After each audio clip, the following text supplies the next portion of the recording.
Hare Krishna, Prabhuji and Mataji once again after a gap of 1 week. After not 1 week. 3 weeks. Yeah, of course, 3 weeks. Yeah, yeah. I mean, seeing you after 1 week after our yatra, so that's what I meant. Yes, after 3 weeks we are. I think I have to come this side a bit.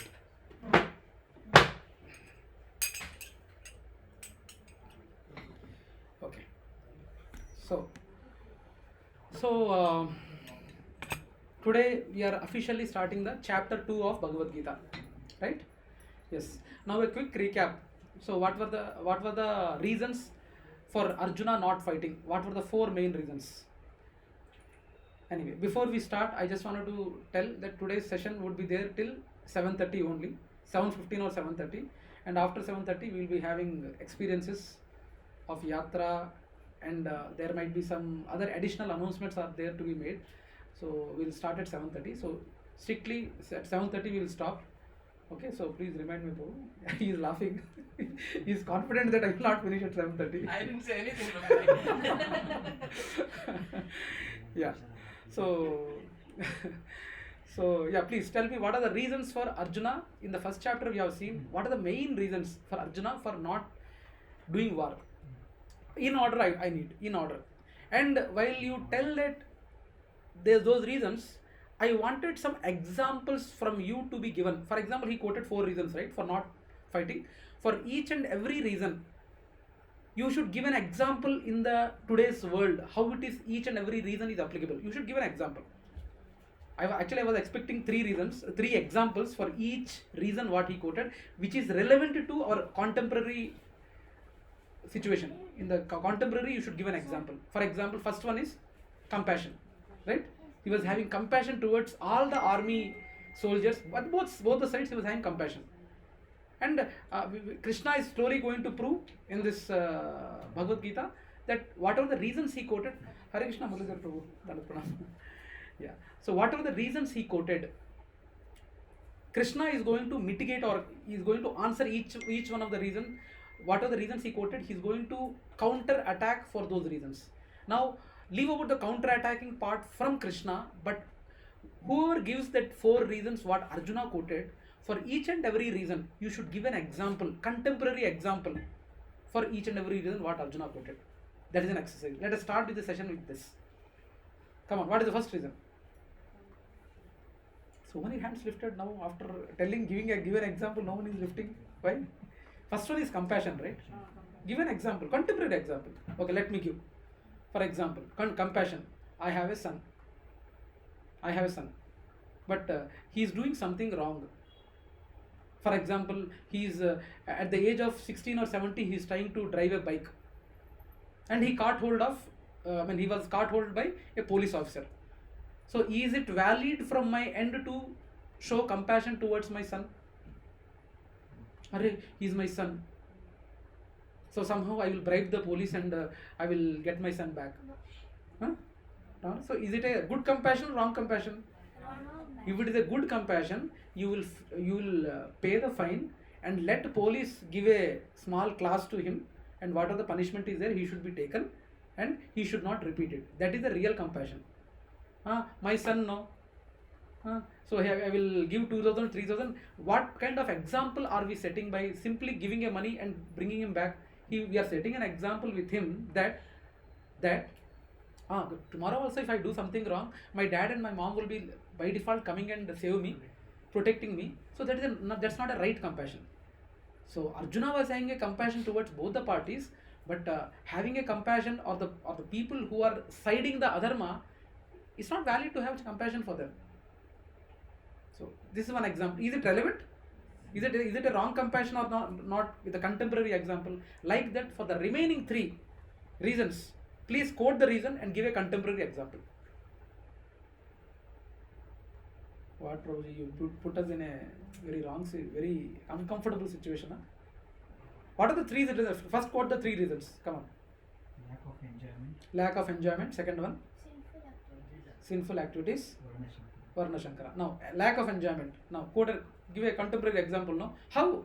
I mean, see, Prabhuji and Mataji, we need to understand. A lot of people, though they might be coming to satsang, but a lot of people feel that Bhagavad Gita knowledge is not relevant to the current society. That might be applicable some 5000 years back, but not now.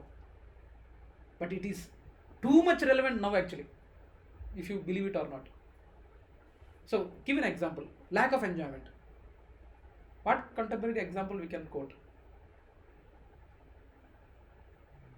Come on, think. That's okay. There is no punishment for telling wrong, right?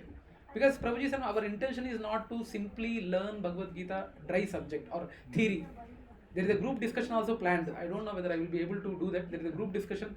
At least I am targeting to finish 5 shlokas today. I don't know whether it will happen or not.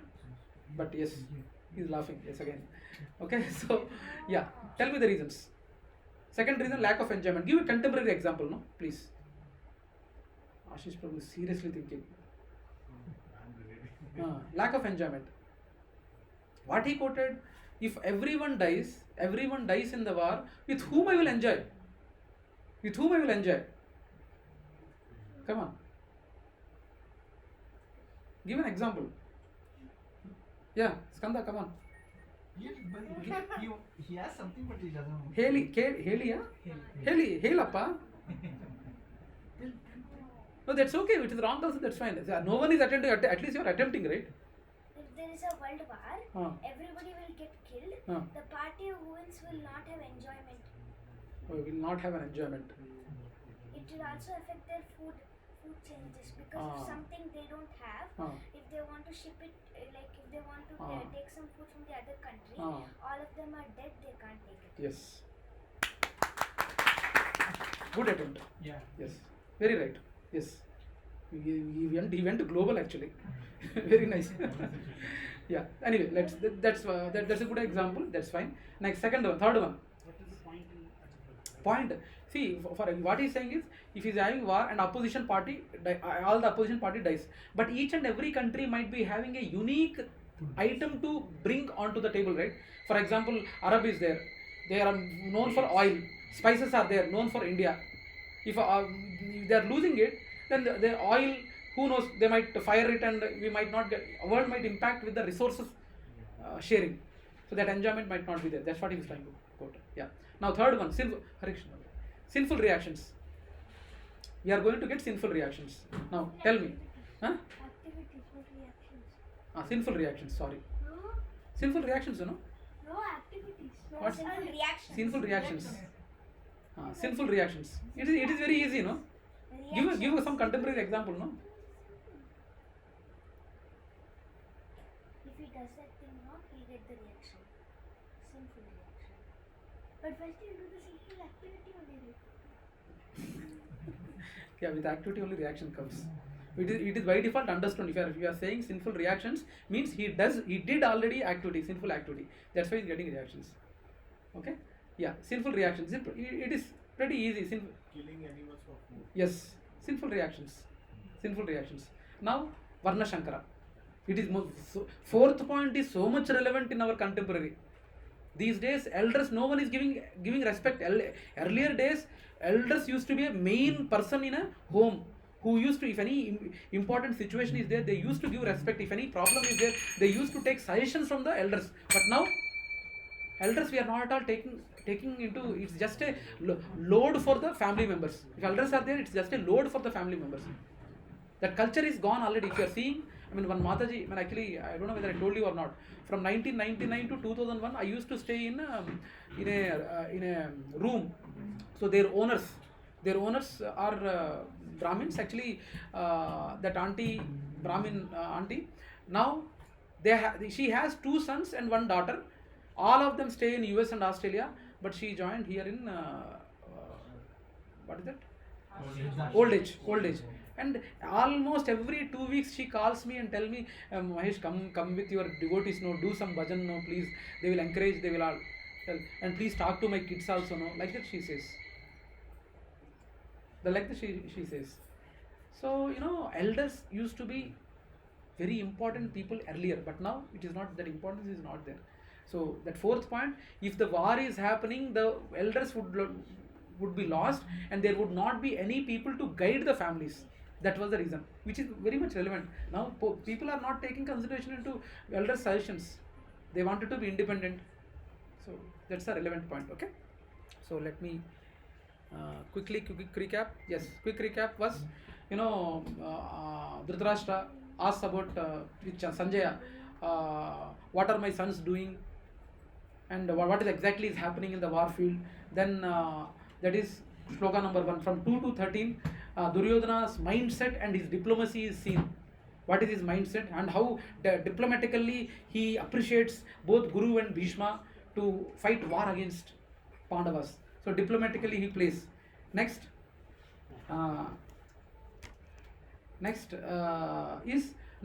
Sanjaya talks about Pandus.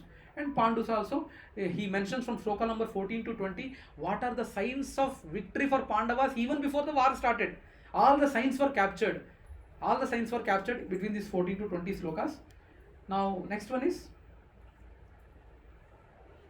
from 21st to 27th, Arjuna's request and Krishna's kindness. Arjuna, what does Arjuna request? Arjuna requests saying that, please take me in between the two armies. But Krishna, what does he do? He exactly takes in front of Bhishma and Drona and says that,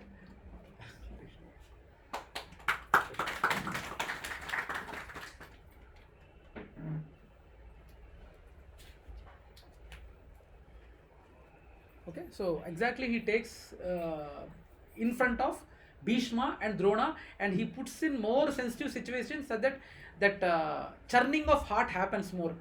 When he's kept in front of them, only the churning happens. If he simply keeps in front of a soldier, the churning won't happen, no. For example, a boy without knowing his elders, he's smoking outside. Without knowledge of his parents, he's smoking outside. If everyone else sees, he doesn't care much. But if parents see that, there is a lot of discomfort, right? So similarly, that emotions have been more when he kept in front of Bhishma and Drona. So Arjuna's request and Krishna's kindness. So Krishna keeps there, and Arjuna's 4 logical reasons he quotes in from sloka number 28 to 46. That's how it goes. That is the recap of the first chapter. I think already necessary questions, doubts and everything were clarified by end of chapter 1.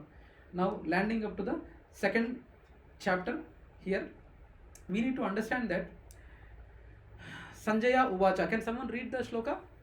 Yeah, please.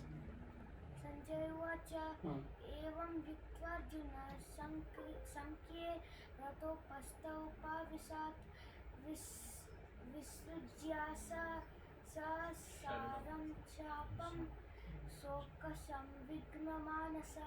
Evam uktva juna sankhye rato pasta upavishat visrujya sasaram chapam shoka samvigna manasaha. Shoka samvigna, we should highlight here. Shoka samvigna. So we need to understand that his mind completely was lamenting. Sanjay was explaining Dhritarashtra that Arjuna's mind was completely in lamentation, and he was not able to. He was shivering, tears was coming out of his eyes. All this he was saying. Okay. So now 2.1, Arjuna's doubt and surrender. So he was talking about true compassion. So first point, that was the thing what he raised, and these are the brief contents of the second chapter. But let us jump into 2.1. Okay, that was the last shloka of the first chapter. Now in relation to that, Sanjaya is quoting. Let us try to sing this together. Sanjaya Uvacha tam tadha krupaya vistam ashiru purna kulekshanam vishidantam idam vakyam uvacha madhusudana. Yeah, translation by His Divine Grace Srila Prabhupada ki jai. Okay. Let us repeat this together. Sanjaya said, seeing Arjuna, okay, let us not confuse, I will read the translation. Okay. Sanjaya said, seeing Arjuna full of compassion, his mind depressed, his eyes full of tears, Madhusudana, Krishna, spoke the following words. Now the question, why Why Sanjaya called Krishna Madhusudana? Why Sanjaya called Krishna Madhusudana? Haribol. Please proceed. Yeah, why Sanjaya called Krishna Madhusudana? Why? Especially here. He killed the Madhusudana demon.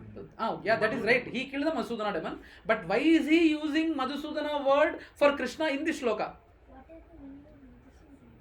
Madhusudana. Killer of Madhu. Demon. Yeah. Yeah. So, why he used term Madhusudana for Krishna here is, as you killed the demon Madhu, similarly you killed the ignorance of Arjuna here. That is the reason why he is quoting Krishna as Madhusudana. No, but it is Sanjay, why he has compassion for Arjuna? You kill the... that's right. Why is he addressing Krishna? He is telling to Dhritarashtra, addressing Krishna as Madhusudana, because he is giving a impression that Dhritarashtra, don't be happy. Arjuna has already put the arrow or this bow down, so he is little bit happy inside, Dhritarashtra. So indirectly, Sanjaya is giving an indication. Bhaiya, Dhritarashtra, don't be happy. As Krishna has killed demon Madhu, now he is going to, in the coming few moments or few minutes, he is going to kill the ignorance of Arjuna also. So he is giving a confidence, or he is giving a kind of a warning to Dhritarashtra by quoting Krishna as Madhusudana. So he wanted to Dhritarashtra, he doesn't want Dhritarashtra to be happy, as you know, Krishna is there with Arjuna and Krishna will change the game again. Krishna is the supreme game changer. You agree, right? Krishna is the supreme game changer. So Dhritarashtra, don't be happy that that Arjuna has put the bow down. Don't be happy. As Krishna has killed the demon, he is going to kill the ignorance of Arjuna for the reasons for which he put the bow down. So that's what he is indirectly giving an indication to Dhritarashtra. So he will make sure that he will change the mind of Arjuna. So that's what the indication what he is giving. Now we need to understand here purport. Let me read the purport. Material compassion, lamentation and tears are all signs of ignorance of the real self. Please, Prabhuji and Mataji, please pay attention. Material compassion, lamentation and tears are all signs of ignorance of the real self. Compassion for the eternal soul is self-realization. The word Madhusudana is significant in this verse. Lord Krishna killed the demon Madhu, and now Arjuna wanted Krishna to kill the demon of misunderstanding that had overtaken him in the discharge of his duty. No one knows where compassion should be applied. Compassion for the dress of a drowning man is senseless. A man fallen in the ocean of nescience cannot be saved simply by rescuing his outward dress, the gross material body. One who does not know this and laments for the outward dress is called Shudra. And one who laments unnecessarily, Arjuna.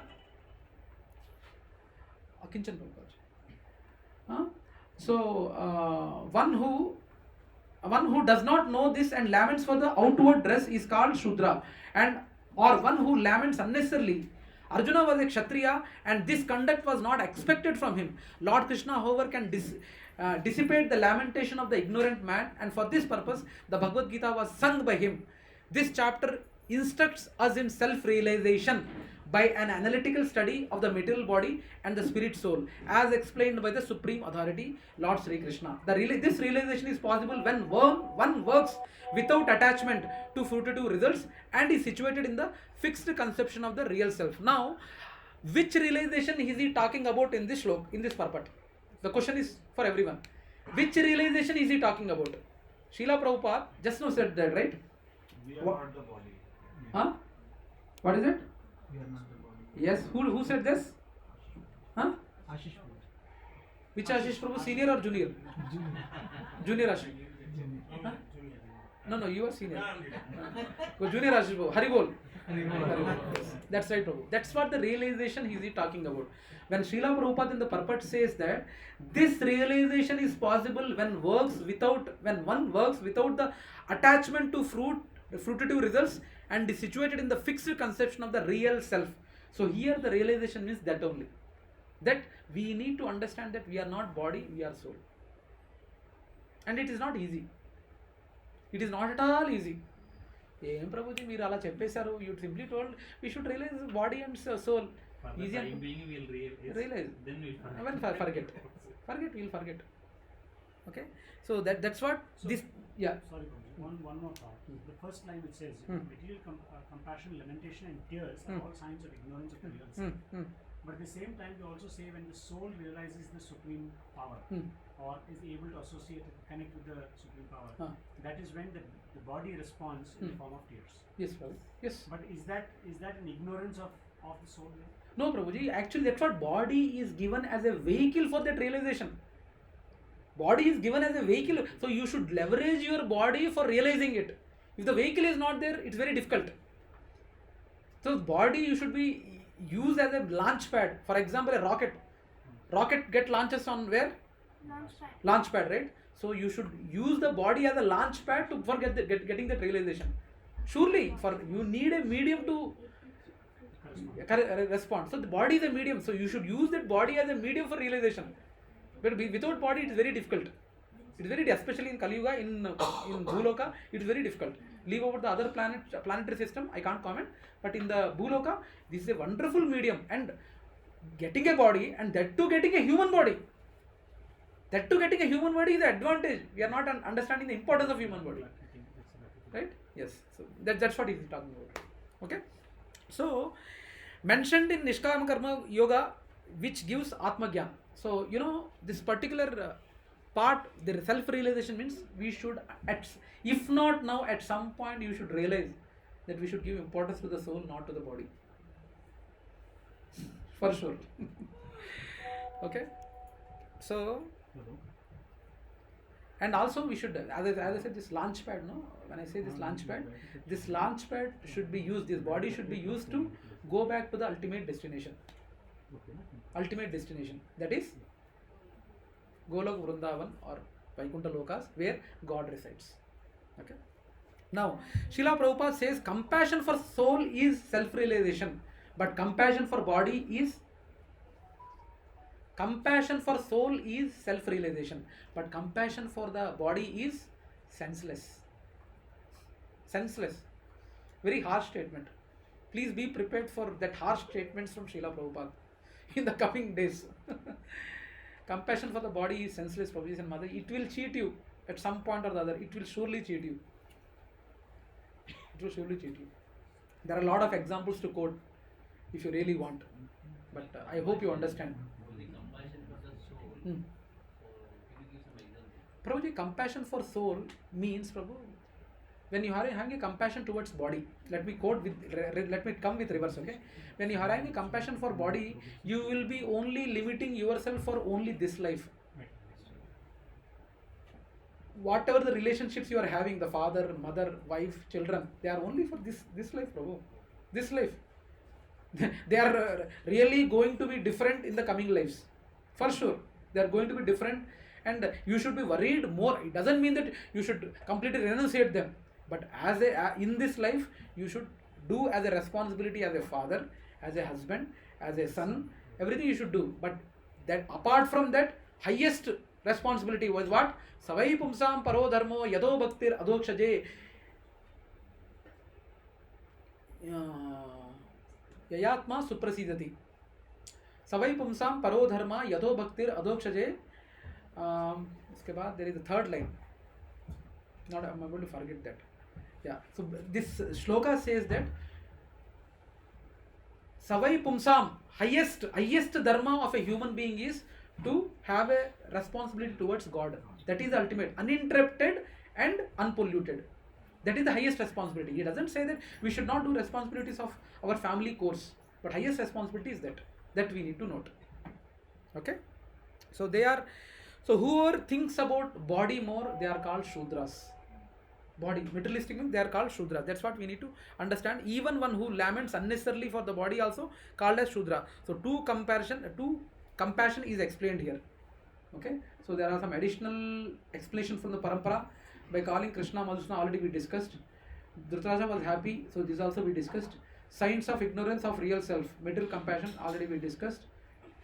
Compassion for the analogy, compassion for the death of drowning man is senseless. That's what, right? When somebody is getting drowned, You need to save the person, and while saving you caught the shirt. Hey, I saved the person. If you chilling, nothing, no. You can't simply tell that I saved the person, right? So Srila Prabhupada is comparing the body with the shirt. What a beautiful blazer he's wearing. What, Prabhu? What a beautiful blazer he's having. Yes. Okay. So yeah. Why comparison with the Shudra? Prabhuji, Shudra, why they are, Prabhuji, they are more body conscious, Prabhu. Kshatriya to some level, and Brahmana to highest level, and even Vaishyas at some level, they are spiritually little bit elevated, Prabhu, when compared to Shudra. Shudra, they work for them, all these three departments. Brahmana, Kshatriya and Vaishyas, for all these three varnas, Shudras work. Always they have a material conception only. But all these three, they have at least some spiritual knowledge. See, spiritual elevation is there for all these three categories: Kshatriya, Brahmana, and Vaishyas. Nowadays we all are Shudra. We are. That's a very pessimistic statement. I don't want to discourage or. No, Prabhuji. Now it is a separate discussion, Prabhu. Manusmriti, we are even we are below Shudras. Now, if you really wanted to listen, let me tell you. Shall I prove you that we all are below Shudras? You know, in Manusmriti it is mentioned, Shudra never leaves his master, his owner. He never leaves his owner. But we change IT companies. Every 2 years we change IT. We are Deener than Shudra. Yes. So let us not go there, Prabhu. They might go into depression. But even the owner of the company used to treat like the proprietor and all, they used to treat us in a way, you know. Involved in making the money, then how come they are having higher? Because Mataji, they serve gomatas, cows. Cow protection, when compared to the main two Kshatriyas and Brahmana, Vaishyas are the one who gives more percentage or more dedication to cow protection, Mataji. They are mainly among the three lords. Vaishyas only, they give to the cow protection, they give more importance. And they don't sell the service, they sell products. They sell the products, they don't sell the gomatas. Yeah. Shudras only serve others. At least some level of spiritual elevation is there for all these three, Mataji. Only Shudras are the ones who listen to all these three. Okay? Yeah. So yeah, this is done. Ignorance is self realization. Yeah, this is also clear.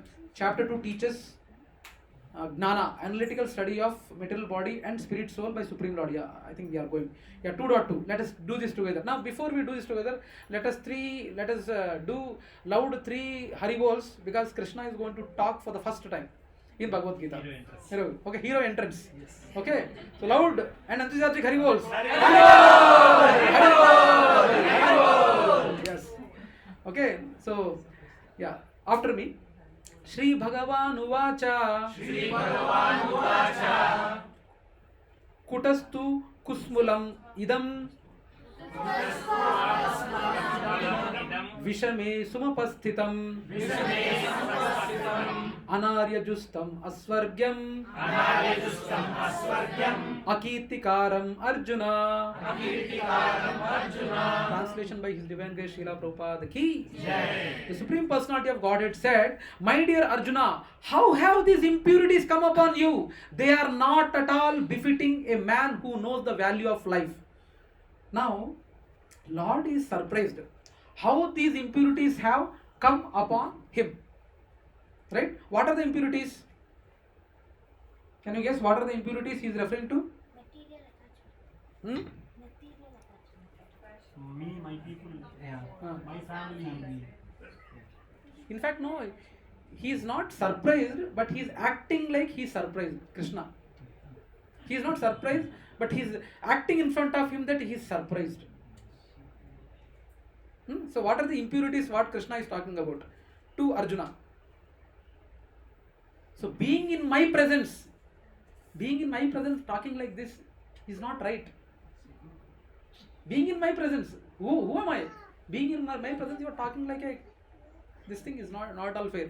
That's what Krishna is trying to highlight here. You are talking like this, and that means Krishna is smiling at his Krishna is smiling at his illusory energy which made Arjuna to do all this. Illusory energy or Maya, which is making Arjuna to think like this. He is one way smiling also. Let's see, my illusory energy being in front of God, being in front of a supreme God also, sometimes devotees can get bewildered. Even in the association of devotees also, we can get bewildered. That's what Krishna is trying to highlight. Even look at my illusionary energy, so powerful that it's in my presence also, it has bewildered my own devotees. The reason, you might be seeing, right, most of the time Krishna always keeps a smile. In this context, the smile says this, even in my presence, my devotee is getting bewildered. That's what he's trying to say. So, my devotee is talking like this and in presence of me, and Arjuna, didn't you get any other time to speak about this subject? और कुछ समय नहीं मिला क्या? You could have spoken this last night. You could have spoken this while having a breakfast. But is this the time to speak? That was the intention behind this shloka when Krishna is saying like this. Okay, so Arjuna, didn't you get any other time to speak about this subject matter? And you could have spoken last night also, and you will also become a laughing stock. వారు మధ్యలో యుద్ధం మధ్యలో ఏంద్రానికి ఇది? యుద్ధం చేసిన సమయంలో at the time of doing a war, what kind of doubts you are getting? You can become a laughing. You only not become a laughing stock. Even I can become a laughing stock. ఎలాంటి వాణ్ణి ఎందుకు? You have chosen to become a charioteer for a person who is not ready to fight. What a comedy, right? Krishna, what kind of a person you have chosen and you have accepted for becoming a charioteer of a timid fellow?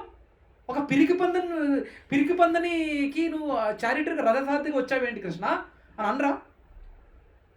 You can, even I can also become a laughing stock. That's what Krishna's intention here when he says like that. And you will become a subject of laughing stock, not only him and but also himself. But why are you behaving like this? This is not at all deserving. Why you are talking like a person who doesn't know the value of life? That's what the indirect intention when he says impurities. All these points he is saying. You are talking like a person who don't know the value of life. Okay, now it doesn't take you to higher planets at all. With this kind of mindset, it will not help you even to take to the higher planet. స్వర్గలోకాలు కూడా వెళ్ళడానికి నీకు వీలు కుదరదు నువ్వు ఇలా ఆలోచిస్తే. That's what he is trying to say. It doesn't take you to the higher planets, but instead it will give a infamy. అంటే upakirtiya kirti apakirti, sorry, apakirti means you will become infamous also. Like that he is quoting. So Bhagavan here he is quoted. If you see, right, Bhagavan, it is not said that Krishna uvacha, Bhagavan uvacha. Why it is being said like that? Supreme Lord. Okay, so this is a big purport. Let me try to simplify it. Why it is said Bhagavan? What are the three features of Bhagavan? Satchitananda. Okay, that's right. Opulences. 6 opulences. No, 3 features. Those are opulences. I am talking about features. Let me tell you the 3 features. Brahman, Paramatma, Bhagavan. So what is the difference? I think everyone knows, right? Brahman, Paramatma and Bhagavan. What is it? Satchitananda is characteristics of a soul and also Paramatma. But I am specifically talking about features of Bhagavan. Even as a soul, we are also Satchitananda. Soul feature is that. And of course, supreme soul also, that is feature. But these are the features of a Bhagavan. How many features are there? 3 features are there. One is Brahman, one is Paramatma, another is Bhagavan. What are the difference? Come on. I was expecting this answer. Personal feature. One is personal body shape. Come on, Sai. Brahman is a devotee. Paramatma is the soul who lives inside our body, and Bhagwan is the one who creates planets and stays in his abode. Yes. First one is wrong, but yeah. Now we are dividing the subject. Bhagavan means Three features. Sun. Compare with sun. Bhagavan, what are the effulgence we get from Bhagavan is Brahman. Effulgence is Brahman. And Paramatma is the one who is present within each and every soul. Every soul. And Bhagavan is the one who is actually Bhagavan. So it is compared with sun. Sun god and sun surface.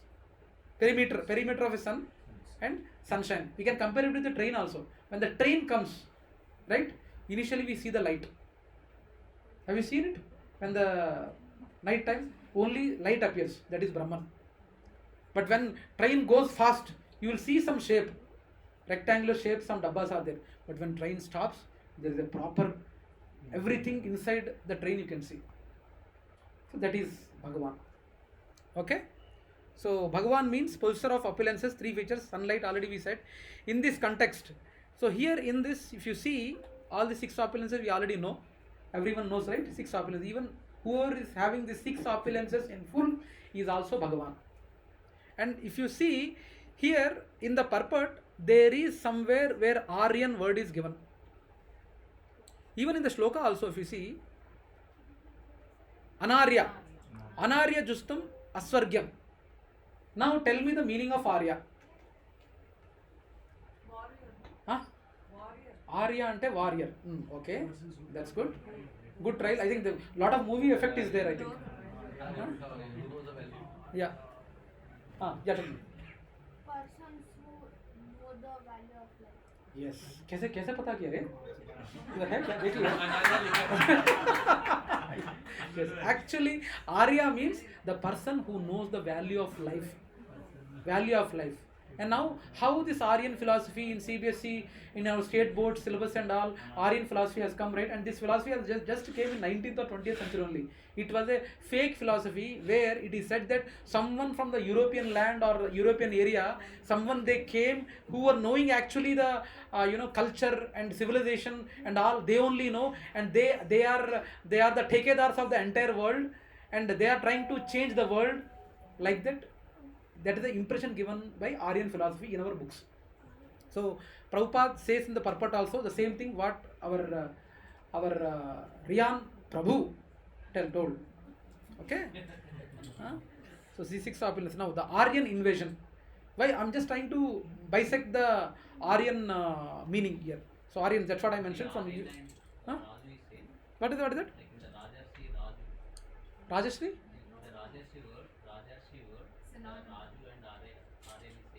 And Rajashri. Rajarshi. No. Rajarshi, no Prabhu. Rajarshi, Raju plus no, Prabhu. They are not same. No. There is no possibility that king should know. But Rajarshi means he is equal to Arya. Rajarshi means he is a Brahmana and also a king. He is donning the roles of both the Varnas. No, Prabhu. No, it is not synonymous with Arya. No, bro. Arya means who there is nothing mandatory that king should know the value of a life. But Arya means he should know the value of life. We will come, Prabhu. Parishit Maharaj. Parishit Maharaj is a Rajarshi. He is a Arya. We can say. Yes. But that's not actually Rajarshi. He is a Arya and he is a Rajarshi also. But always a Raja can't be Arya. Rajarshi can become Arya. Can be Arya.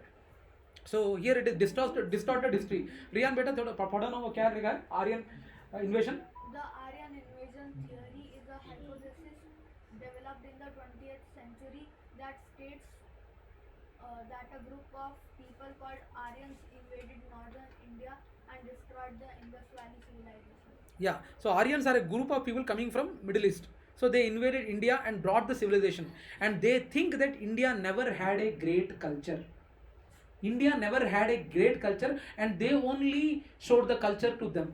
That's what that philosophy says. And this philosophy came only in 19th and 20th century only, during the British invasion.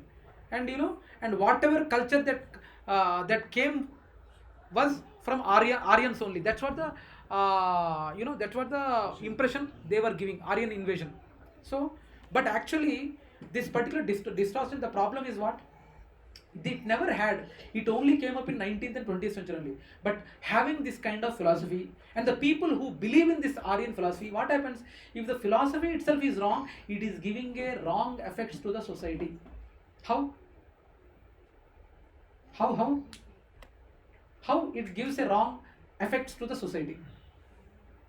Because due to that Aryan philosophy, Hitler thought that we are Aryans, and we will show the world how the civilization is, and we are the people who are showing what is the correct civilization is. But that is wrong. That's what the lesson is. Distortion in truth can bring serious ill consequences. Therefore being truthful is a virtue. That's why Prabhuji and Mataji, please read scriptures. Anything truthful which is, follow the scriptures. If you are not following the scriptures, and if you feel that whatever the philosophy you are thinking, at one point or the other it is going to show its ill effects for sure. It only not swallow you, but it will swallow the entire society who are supporting it. That's why try to understand the truth from great acharyas or great guru parampara or great scriptures. It is a wrong philosophy, in Aryan philosophy. Okay, now coming to Aryan, let us what Srila Prabhupada mentioned. The word Aryan is applicable to a person who know the value of life and have a civilization based on spiritual realization. Persons who are led by the material conception of life don't know what the aim of life is, realization of the absolute truth, Vishnu or Bhagavan, and they are captivated by external feature of the material world, and therefore they don't know what liberation is. How many people talk about liberation? How many people? At some point or other, when they are busy in getting material opulences, who are thinking? Have you seen this actually? Have you felt it in our community, in our society? It was there, Prabhu. It was there. All I still remember when I was a child, Harikathalu happening every day. Night time, by 6 o'clock, it used to get dark. And near the temple premises, they used to tell Harikatha or some drama or some nritya used to happen, and we as the children used to go at that time. But now, no, nothing. Okay, so result of being a non-Aryan act, what happens? Result of being a non-Aryan, what happens? This changes in history affects the psychology of the normal people, and also due to this theory, the great disaster that happened was advent and thinking of Hitler also. Already we quoted. He came to an illusion that what illusion he came into? Hitler? What illusion he came into? That we are the ones who need to teach civilization to the entire world, and we are the only Germans are the highest race people. I don't know in the name of that what kind of atrocities they committed. You can't even imagine. Can't even imagine actually. It's very gory actually. Okay, so he came to illusion that they are the Aryans and Germans are the only ones who are the Aryans, and they are the saviors of the whole world, and follow Germans, and Germans should rule the entire world. So that's what was there in the past. So he was right in his own way because he thought they were Aryans.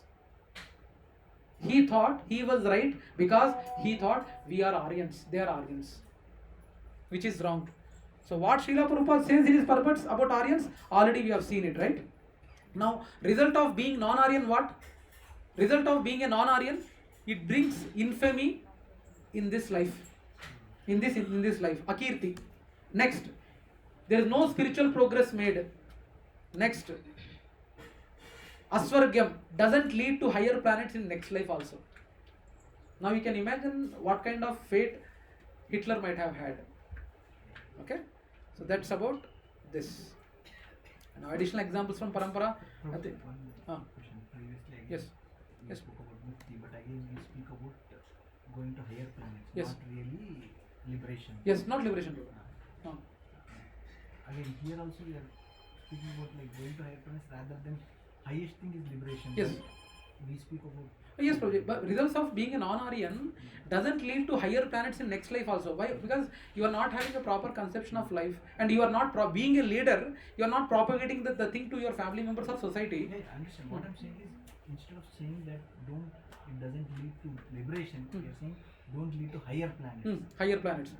Why not liberation, not higher planet? Because Prabhu, if not, because they don't have a conception of, because Germans, they only have heaven and hell. Why?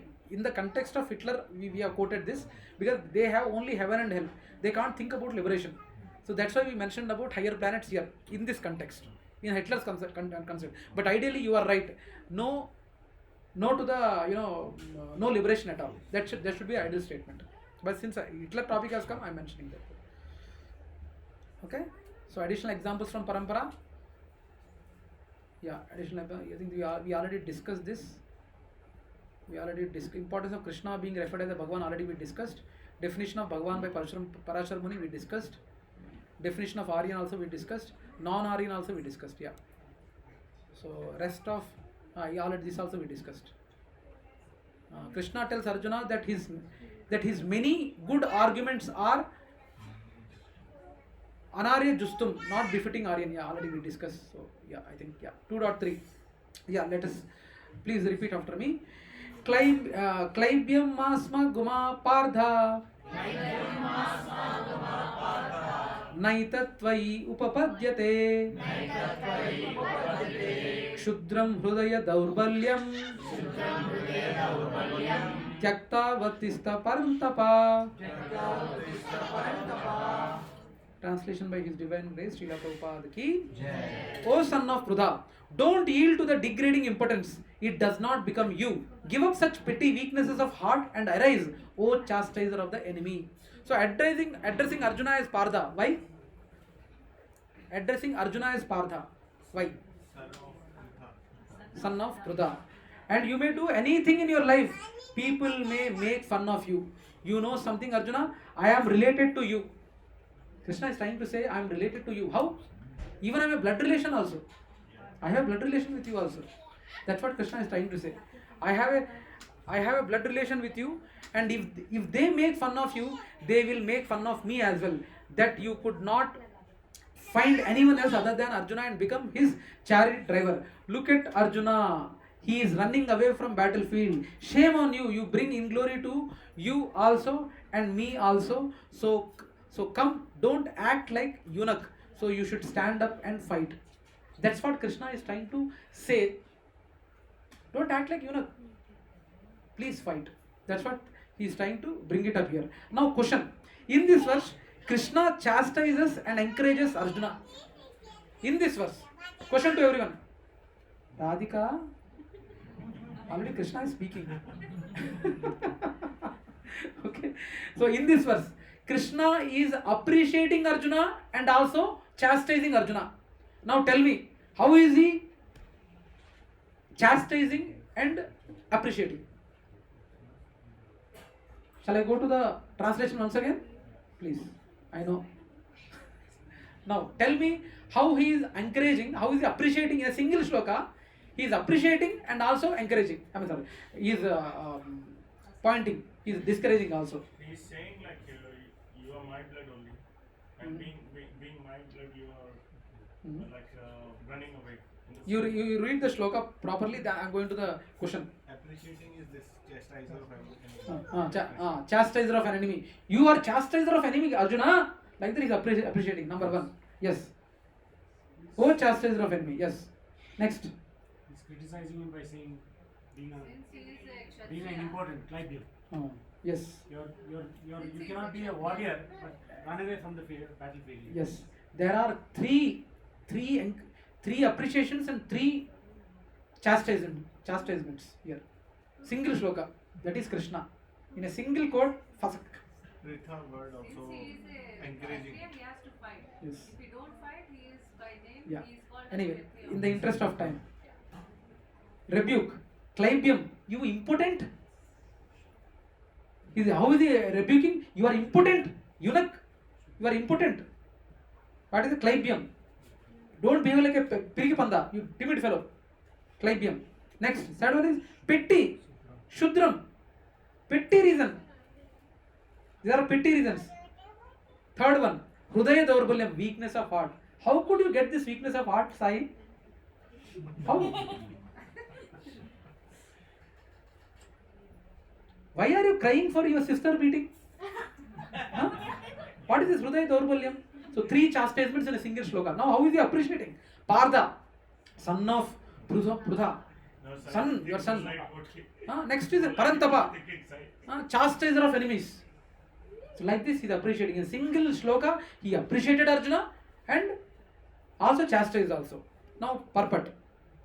Arjuna was addressed as the son of Prudha. What happened to the sister of Krishna's father Vasudeva? And therefore Arjuna had blood relationship with Krishna. If the son of Kshatriya declines to fight, he is Kshatriya in name only. And if the son of Brahmana acts impiously, he is a Brahmana in name only. Such Kshatriya and Brahmana are unworthy sons of their fathers. Therefore Krishna does not want Arjuna to become unworthy son of Kshatriya. Arjuna was the most intimate friend of Krishna and Krishna was directly guiding him on the chariot. But in spite of all these credits, if Arjuna abandoned by the battle, he would be committing an infamous act. Therefore Krishna said that such attitude in Arjuna did not fit his personality. Arjuna might argue that he would give up the battle on the grounds of his magnanimous attitude for the most respectable Bhishma and his relatives. But Krishna considered that sort of magnanimity mere weakness of heart. Such false magnanimity was not approved by any authority. Therefore, such magnanimity and so-called non-violence should be given up by persons like Arjuna under the direct guidance of Krishna. So, additional examples I don't want to get into. I think already we discussed. Okay. Now, this is also discussed. Partha. This is also discussed. Okay. You can read or in the recording if you want. Yeah, now the lesson is appropriate, is a lesson for parents and gurus also. Appropriate correction coupled with encouragement leads to change and upliftment. For this behavior, Krishna only not attacked. What kind of a man you are? You are a silly fellow, you are an idiot, how could you do this? And all. He didn't only chastise, he also encouraged. That's what the lesson. Appropriate correction coupled with encouragement leads to change and upliftment. For anyone. Okay?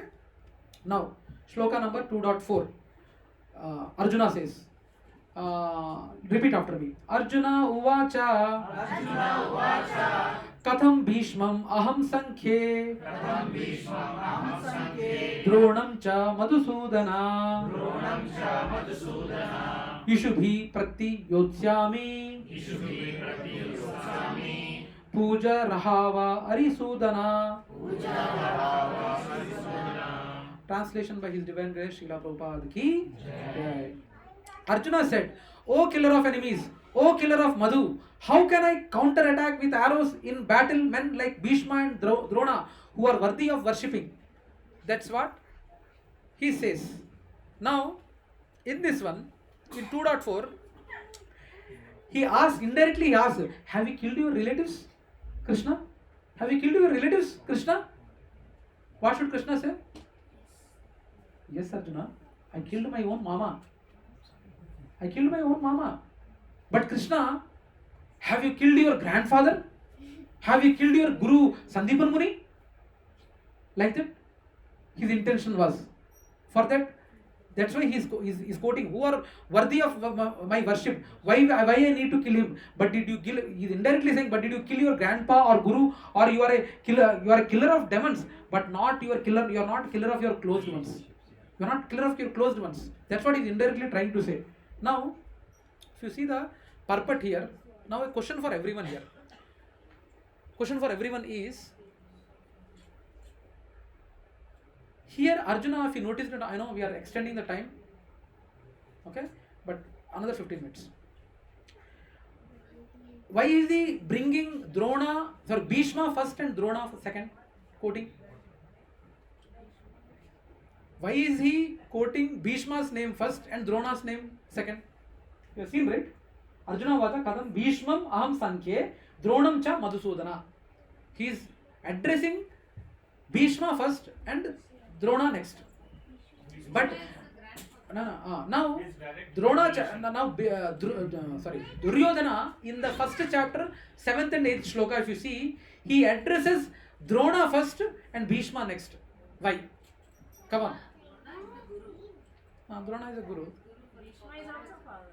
Bhishma. direct No. blood relation. Because he is on his side. Okay. Right answer. Then why he did this, Arjuna? Arjuna is more dear. Arjuna, why Arjuna? Your answer is right. Your answer. Then why Arjuna sapped? Arjuna is more close to Related Bhishma to than Krishna also. Duryodhana knew that Tell me. Krishna will be not 100% in his party. At least he has some affection to the Pandavas, right? Maybe that was the reason he was. No. Tell me. What is it? Okay. Thank you. Chapma. Bhishma is older in age and Drona is less. That is right. Okay, that is right. Then why Duryodhana has quoted Drona first? Because Dronacharya taught both of them. Huh? Dronacharya taught both of them, and he wanted to tell Dronacharya that. No. Tell me about that. Prabhuji, it's because Bhishma is more nearer to the Pandavas. More nearer to the Pandavas. No. Bhishma Abhimata. but I know. Please come forward. No. He wanted to tell Dronacharya. Sai, please come forward. No. Please come He forward. wanted to tell Dronacharya, that see. Tell me. You only taught Abhimataji, that please. he is coming against Yeah, you. 1 minute. Abhimata. Duryodhana's purpose was to instigate, encourage. Please, please, there only if you want. Please, don't touch that, please.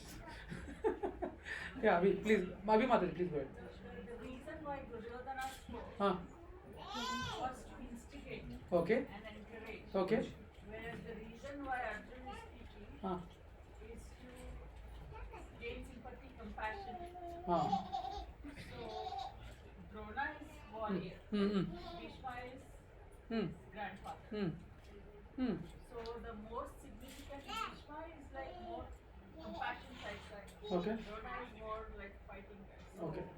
Anyway, in the interest of time, Bhishma allowed Duryodhana to quote Drona. Amma, Mataji, కొంచెం నువ్వు కొంచెం వెనకే కూర్చోవమ్మా దాని దగ్గర వద్దు please ముందు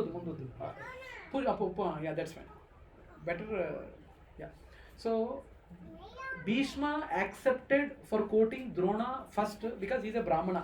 Even from a Varna perspective, he allowed Duryodhana to quote Drona first because as per Varnashram Dharma and respecting Brahmana is good, and Bhishma would not have felt offended. So whatever Duryodhana did, though there might be a different reason for diplomacy, whatever the reasons he might be quoting, but he would appreciate that Brahmana is quoted first. So Bhishma would not have offended.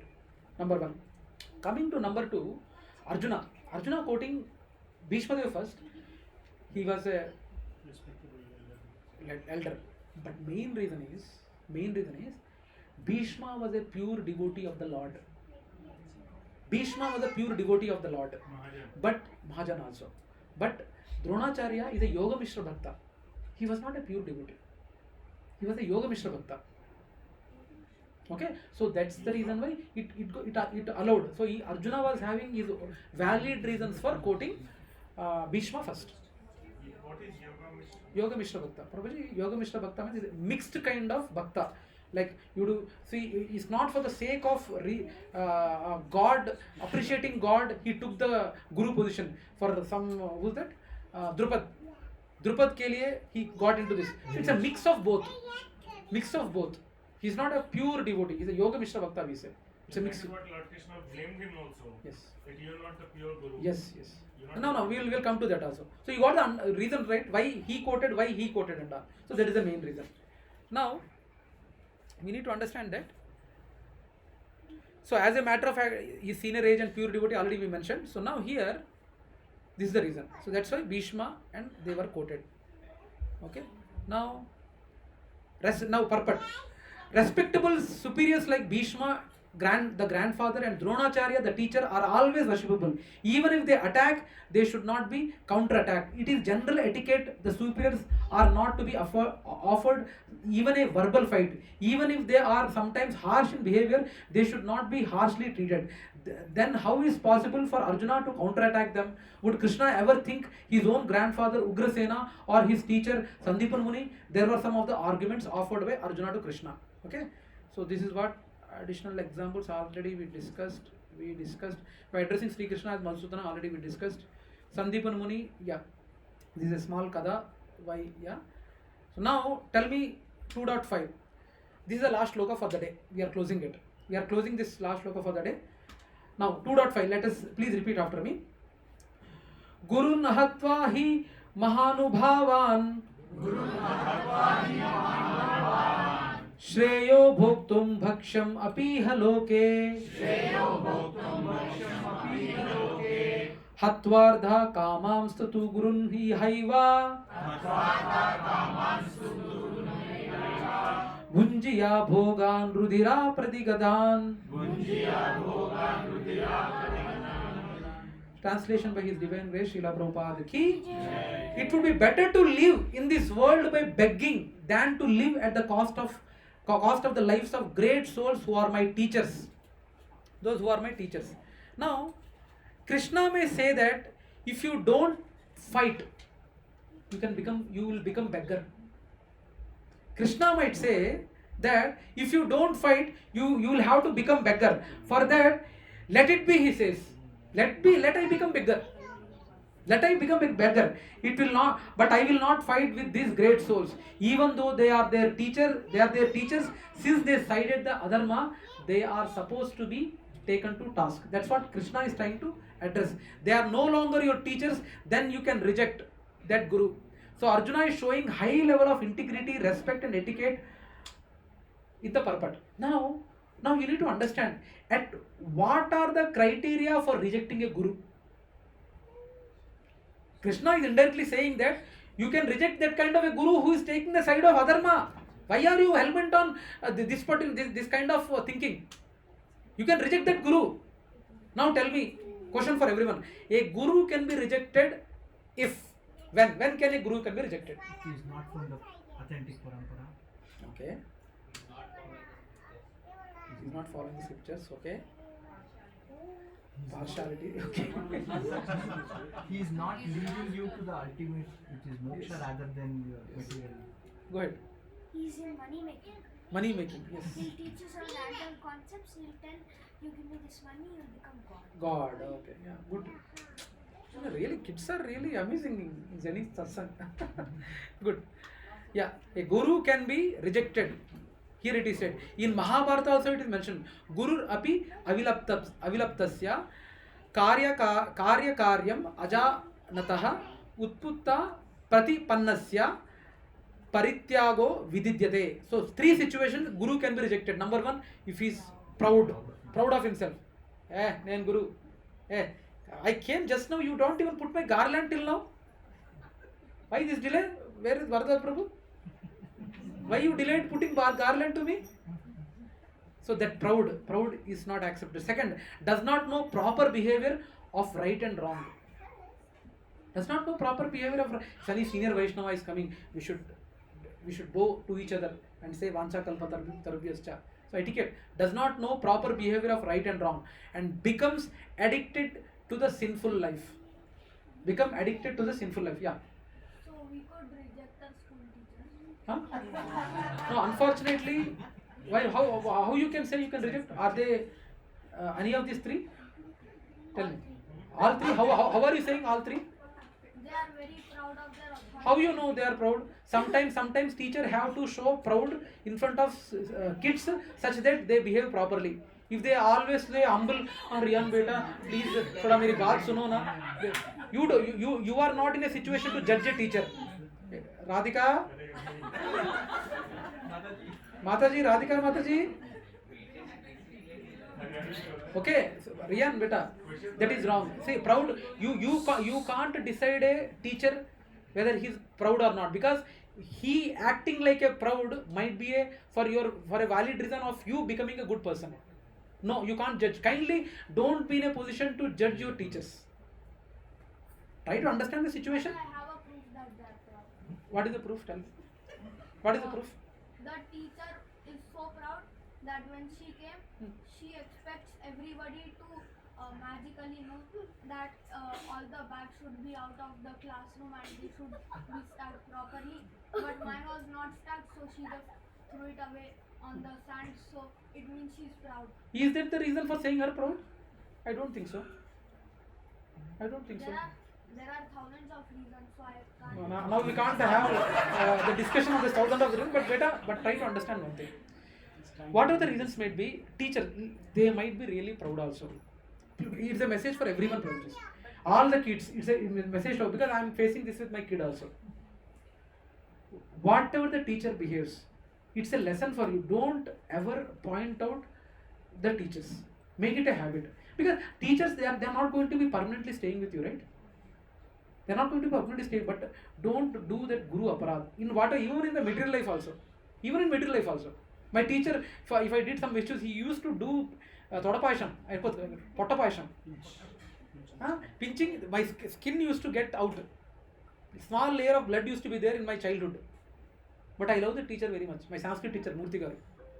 But never even, it's a very subtle subject, Prabhujis and Matajis, but please don't encourage kids to, even they might be doing genuinely something wrong is there, but don't give that expectation of that kind of a environment where they are cursing or they are scolding teachers or pointing something negative. Try to take out some positive out of it. There might be a valid reason for that. Why the teachers are behaving like that. जो आंखों से दिखता है वो पूरा सही नहीं हो सकता है बेटा. But then I still have a teacher who has all three qualities. We will discuss after the, while having prasadam we will discuss. ठीक है? I have all proof and hope. No, I will answer. After the session I will answer. Okay. So these are the three reasons, Prabhu, for we can reject Guru. These reasons are there. Hey, Havish. What is it? All three. What is it? There is no. Even if one is there, can I reject? Intention here is somehow I can reject my teacher. Now if I say intention, mainly it is meant for spiritual destiny. It doesn't mean that you should tomorrow go to teacher and tell I am rejecting you. No, that is not the intention. Okay? But Guru is providing a spiritual education, mainly spiritual education. Because this material education, whether you have it or not. Huh? If you are taking next birth, no, you have to study the same CBSE, same ICSE once again. Do you really want to study once again? Spiritual, if you are having a proper spiritual knowledge, you will not take birth again itself, no? Right? Let us worry about that. Okay? Yeah. So now, Prabhuji, we need to understand here purport. According to scriptural codes, a teacher who engages in an abominable action and has lost his sense of discrimination is fit to be abandoned. Bhishma and Drona were obliged to take the side of Duryodhana because of his financial assistance, although they should not have accepted such position simply on financial consideration. Under the circumstances, they have lost the respectability of teachers. But Arjuna thinks that nevertheless they remain his superiors, and therefore to enjoy material profits after killing them would mean to enjoy spoils tainted with blood. Now, these additional examples already we have seen from a Dharma Shastra, from Ardha Shastra point of view. Although Ardha Shastra, rules of politics and sociology, recommends killing of such aggressors, Arjuna gives more weight to Dharma Shastra, religious principle which promotes forgiveness. It is stated in the Kurma Purana, if he who instructs the Vedas, the father, elder brother, king, maternal uncle, father-in-law, protector, Havish, silent please, Kamda, silent please, maternal grandparents, paternal grandparents, relatives, and those who are elderly, all are considered one's gurus. So there are two parameters. Okay, so I am just in the purport. They are saying like Bhishma and Drona are obliged to take side of Duryodhana because of his financial assistance. Yes. But that is not the case, right? Guru Drona was fine, Prabhu, but Bhishma has taken a vow. Correct. That vow was there. The intention here is kingdom his side he is taking. That was is mainly meant for Drona Prabhu. Okay. Now, group discussion. All these additional examples you can read it in leisure in the recording if you want. I think already we have in brief covered. Now a group discussion. Now we are talking about lot of examples are there. Now group discussion. Now you have to tell me. Please have this question. What will you do? Please attentively see everyone. This is the last slide and we are going to finish the Radhika group discussion. What will you do in a situation? It is applicable for everyone. Now let me divide the batch. Who are sitting on the chairs or on the sofa? One team. Who are sitting on the floor or one team? Okay? Two teams. Who are sitting on the chairs? One team. And who are sitting on the floor? Another team. Now you have to give the explanation for this. What will you do in a situation when you come to know that the devotee who had brought you in Krishna consciousness or had helped you in any way has now taken to sinful life again? What would it be not good to tell everyone about that devotees fall from the spiritual path in order to upkeep the dharma in the society? Did you understand the question, everyone? Is it clear? Any questions? Question के बारे में कुछ question है क्या? नहीं है ना? That's good. So if you understood the question, please, I am giving 2 minutes of time. Please discuss among yourself and you need to give the answers. No need of 2 minutes? Okay, go ahead, Riya. Then I will kidnap you and I will Okay. No. No. First I will kidnap you and I will take you to some very great brahmachari and then he is going to Multiple discussions are. By the way, who is the leader of this gang? I want only leader to answer. Riyan Prabhu is the leader, right? Okay. Riyan Prabhu is the leader. Among the sitting team, who is the leader?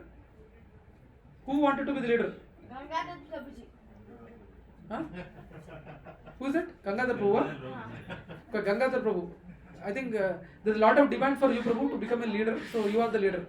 Now tell me, in this situation, Riyan Prabhu, now tell me one by one. What will you do in a situation when you come to know when the devotee who had brought you in Krishna consciousness or had helped you in any way has now taken to sinful life again? So the devotee who has brought me in Krishna consciousness is you.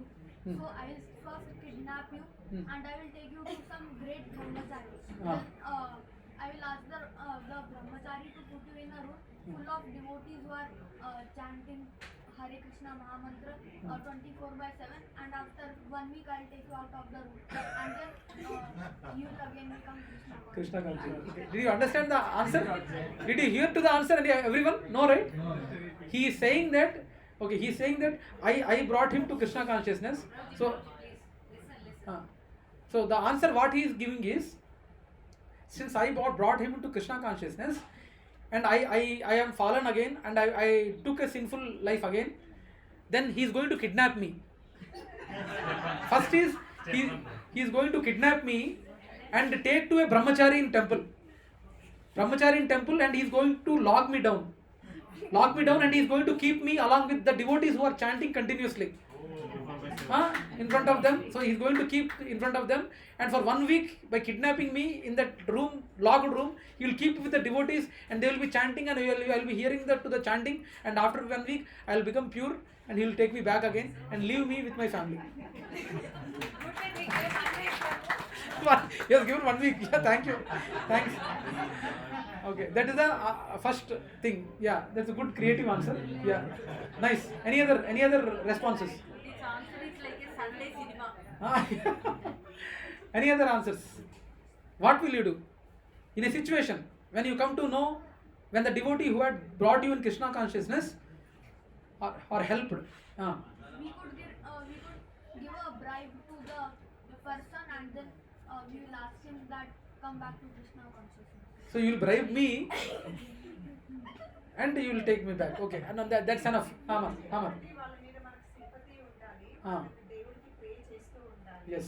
And next ఏంటంటే ఎంతవరకు తిట్టినా సరే కానీ మనకు ఆ కృతజ్ఞత ఉండి ఏదో రకంగా వాళ్ళతో టచ్ లో ఉండాలి, అసోసియేట్ చేస్తూ ఉండాలి, చెప్తూనే ఉండాలి. Wonderful. Yes. నెక్స్ట్ థింగ్ ఏంటంటే మనము అది చెప్పాలి కదా, ఎవరికి చెప్పాలంటే ఎవరైతే డ్రాప్ అవ్వకుండా ఇట్లాంటి ఎగ్జాంపుల్ తీసుకుంటే చేస్తుండాలి. డివోటీస్ కాని వాళ్ళకి చెప్పొద్దు, చెప్తే వాళ్ళ దోషం మనకంట. Yes. So would it be not good to tell everyone about devotees fall down? ఏ రామ్ పడిపోయాడంట, రాము డివోషన్ నుంచి పడిపోయాడంట, వాడు చండాలం చేసినంట, like that. Is it good to tell? Meena Mataji అసలు వద్దా? ఈ fell down. So what any other responses? Maybe like we can talk to the person and know the root cause, like what is the main reason that he fall down back. So by understanding that we can discuss with our Guru Parampara and we can take some suggestion how to mitigate these scenarios. We can again go back to him and like give some better suggestions. Yes.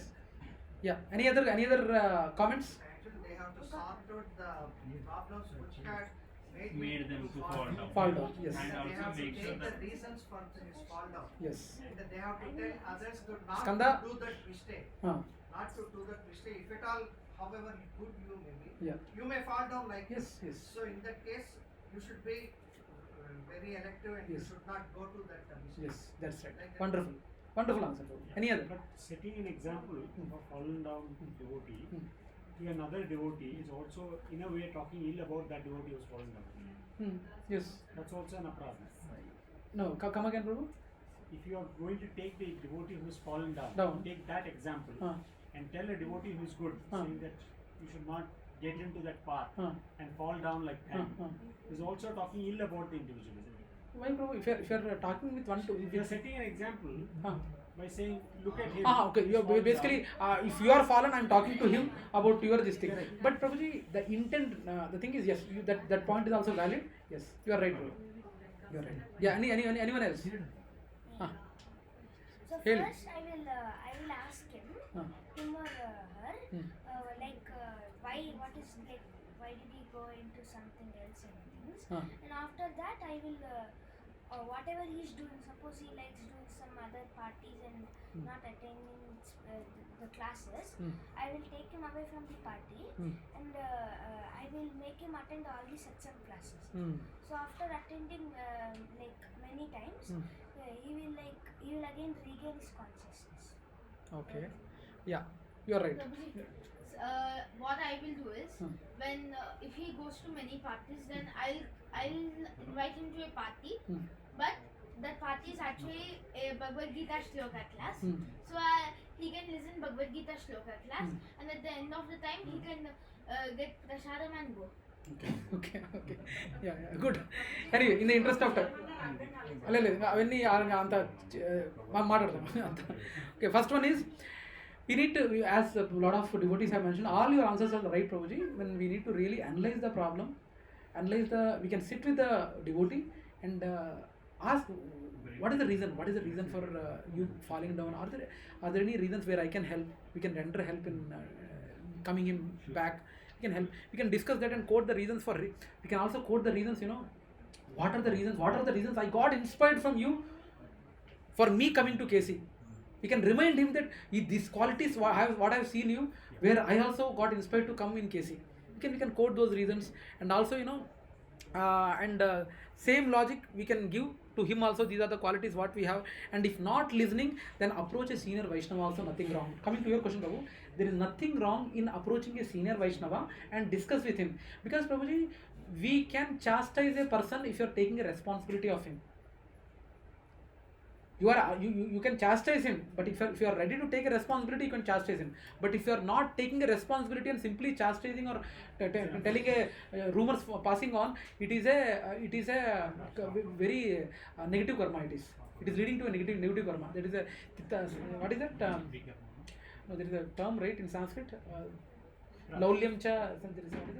There is one shloka also. Not able to recollect. That's one this thing, Prabhu. Wrong words, rumors who passes, right? It's a very, very bad negative karma actually. It's a ugra karma. It comes under ugra karma because you are impacting person.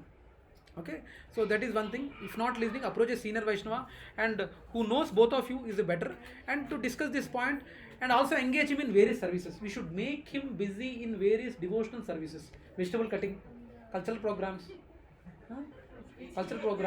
prasadam pampini. Make him busy. Make him busy. Huh? Huh?